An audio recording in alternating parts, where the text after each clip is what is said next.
The Matrix is one of the greatest metaphors ever. Machines invented to make human life easier end up enslaving humanity. This is the most common theme in dystopian science fiction. Why is this fear so universal, so compelling? Is it because we really believe that our toaster and our notebook will end up as our mechanical overlords? Of course not. This is not a future that we fear, but a past that we are already living. Supposedly, governments were invented to make human life easier and safer, but governments always end up enslaving humanity. That which we create to, quote, serve us, ends up ruling us.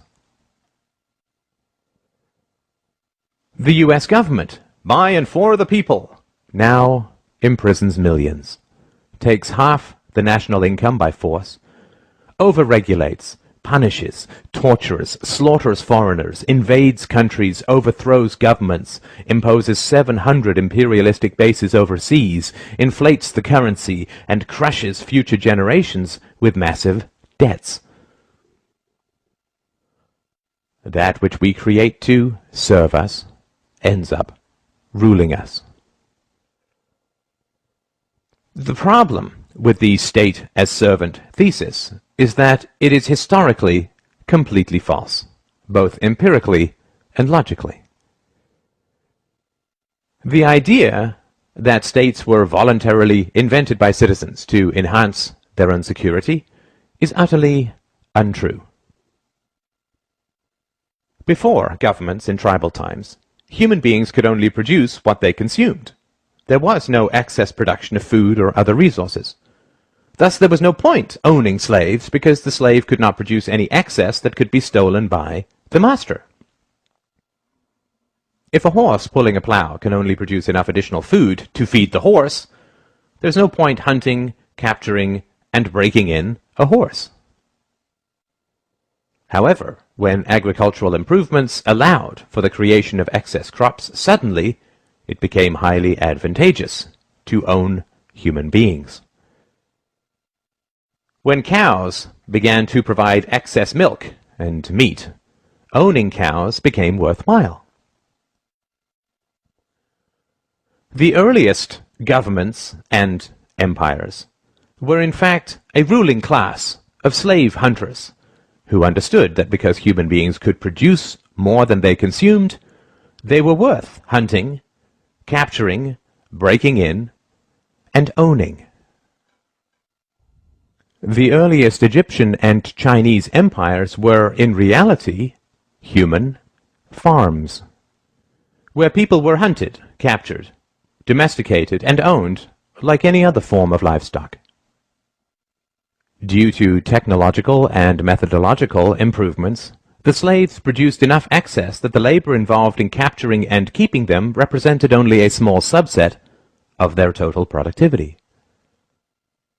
The ruling class, the farmers, kept a large portion of that excess while handing out gifts and payments to the brutalizing class, the police, slave hunters, and general sadists, and the propagandizing class, the priests, intellectuals, and artists.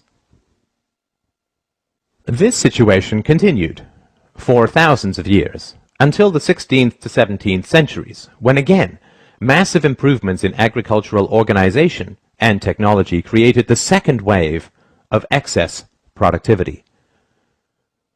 The enclosure movement reorganized and consolidated farmland, resulting in 5 to 10 times more crops, creating a new class of industrial workers displaced from the country and huddling in the new cities. This enormous agricultural excess was the basis of the capital that drove the Industrial Revolution. The Industrial Revolution did not arise because the ruling class wanted to free their serfs, but rather because they realized how additional, quote, liberties could make their livestock astoundingly more productive. When cows are placed in very confining stalls, they beat their heads against the walls, resulting in injuries and infections.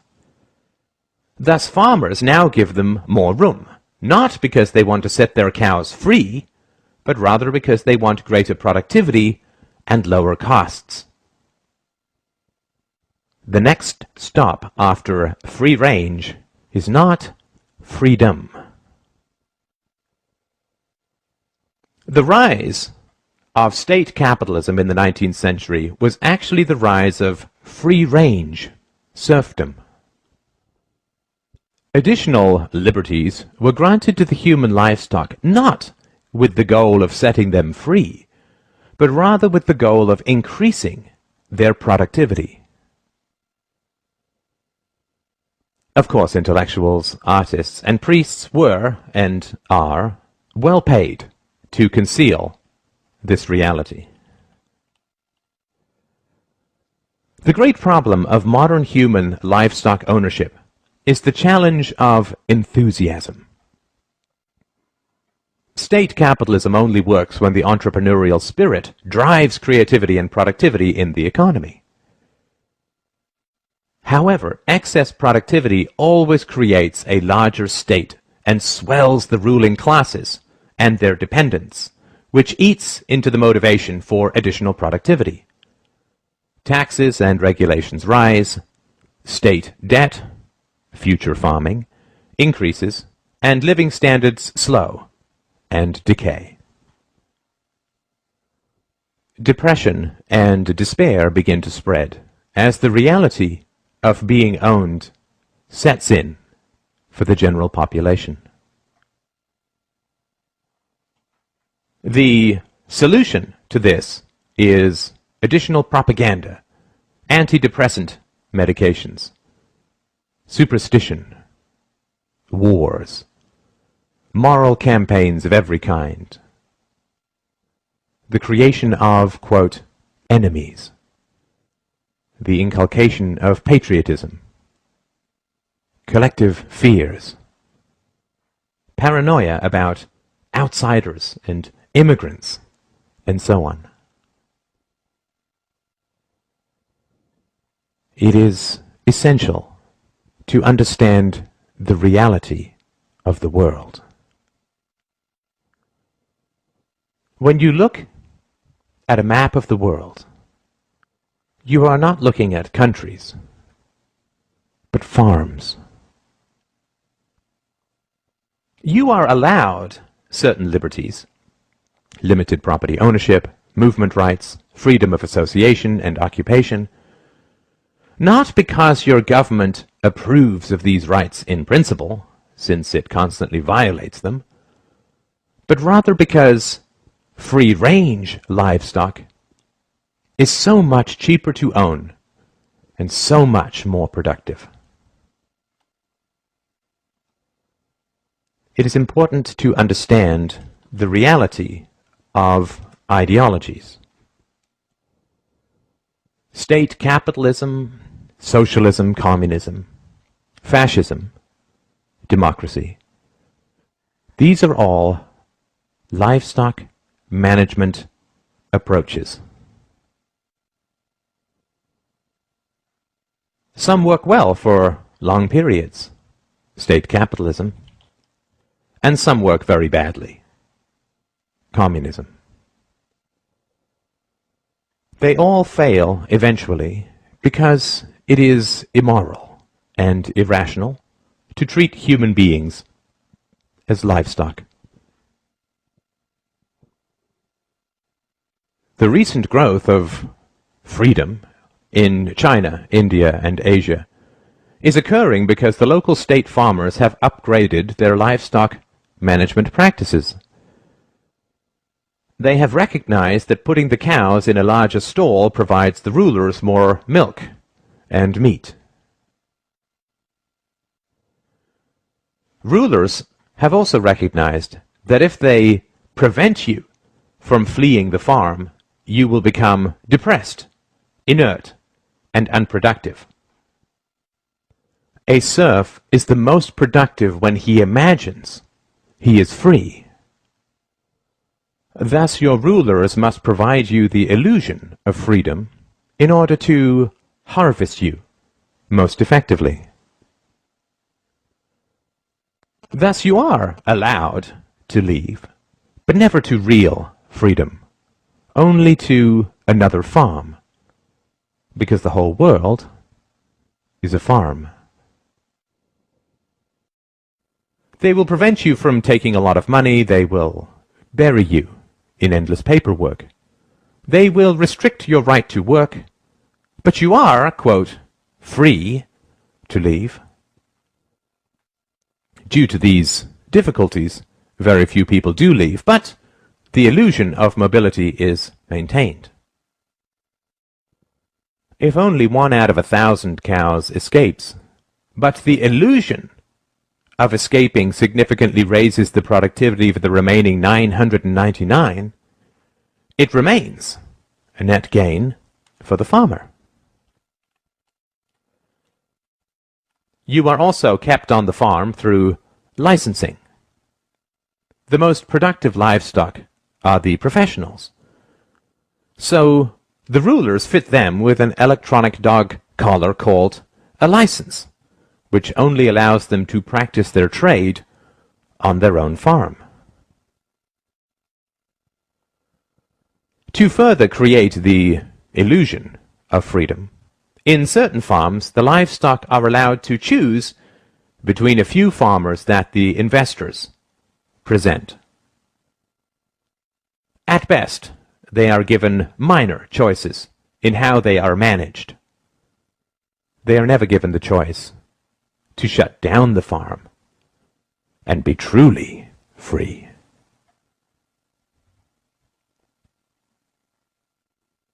Government schools are indoctrination pens for livestock.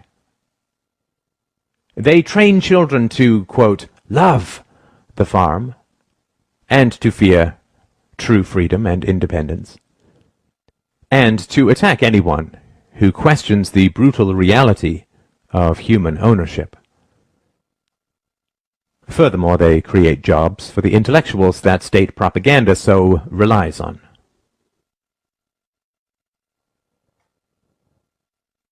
The ridiculous contradictions of statism, like religion, can only be sustained through endless propaganda inflicted upon helpless children.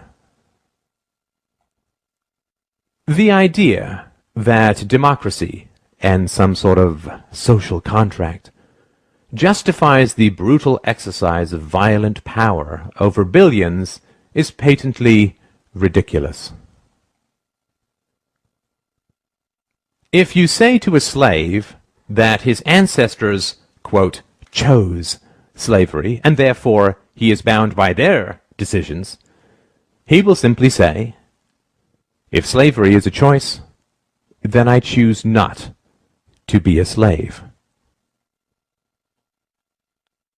This is the most frightening statement for the ruling classes, which is why they train their slaves to attack anyone who dares speak it. Statism is not a philosophy. Statism does not originate from historical evidence or rational principles. Statism is an ex post facto justification for human ownership.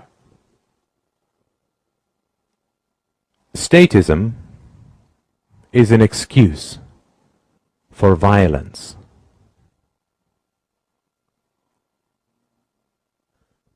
Statism is an ideology, and all ideologies are variations on human livestock management practices.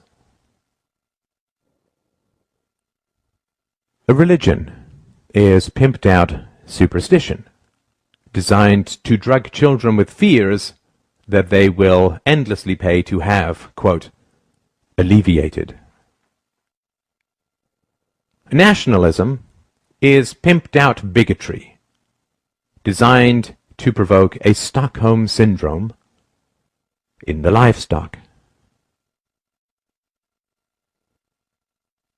The opposite of superstition is not another superstition, but the truth. The opposite of ideology is not a different ideology, but clear evidence and rational principles. The opposite of superstition and ideology, of statism, is philosophy. Reason and courage will set us free. You do not have to be livestock. Take the red pill. Wake up.